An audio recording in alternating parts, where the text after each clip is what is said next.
What if the Bible teaches something that has been disproven as factually unsafe or a behavior that is not acceptable? Christian counseling, sometimes Christians dismiss factual scientific evidence if it doesn't line up with their beliefs. And if you are very adamant in your religious beliefs, sometimes objectivity can fly out the window.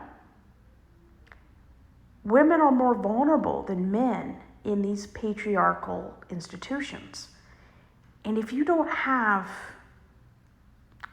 male cis heterosexual leaders who have integrity, wisdom, and accountability, they can stonewall innocent people into being in dangerous, unsafe, and spiritually damaging situations.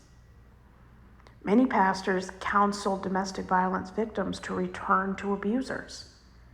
When divorce is only allowed with infidelity, you have so many situations where people feel trapped. And when your counseling centers around religion, it may or may not it may not cause good outcomes. Because we know the Bible is not female friendly. Men and women are not seen as equal in the Bible, even though the church will adamantly say otherwise. Women are always less than. And when you go and get life-threatening, life-required information from an institution that is systematically set up to oppress women, you can only imagine the experiences women have in an all-male counseling session.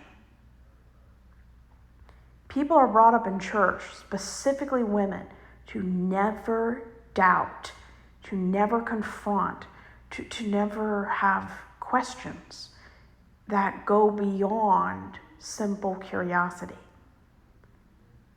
You are shamed. You're guilt-tripped. And don't get me wrong, there are some nice pastors out there. And even churches who aren't readily preying on people and misusing their authority, they still hold fast to a book that is not female-friendly and it's not queer-friendly. And how many people, anyone from the age of 5 to 35 who comes out gay or non-binary, how many pastors have pushed or spoken about conversion therapy, suppressing or not using hormone blockers? When people adamantly believe in something, this goes against every ethical belief in therapy. Therapists should never have an agenda. Therapists should not bring their beliefs, their personal biases, and their bigotry into therapy. The end result of therapy is the goals of the person who comes to therapy. Therapists don't tell you what to believe, how to behave, how to act, and they tell you what you feel about yourself. Therapists teach you how to make choices yourself, how to find out why you believe the way you do, what your goals are, and how they can lead or get you to lead yourself to the end goal. Therapy is not about indoctrination. It's not about agenda. It's not about beliefs. It's about the therapeutic relationship and the place of trust that is between doctor and patient.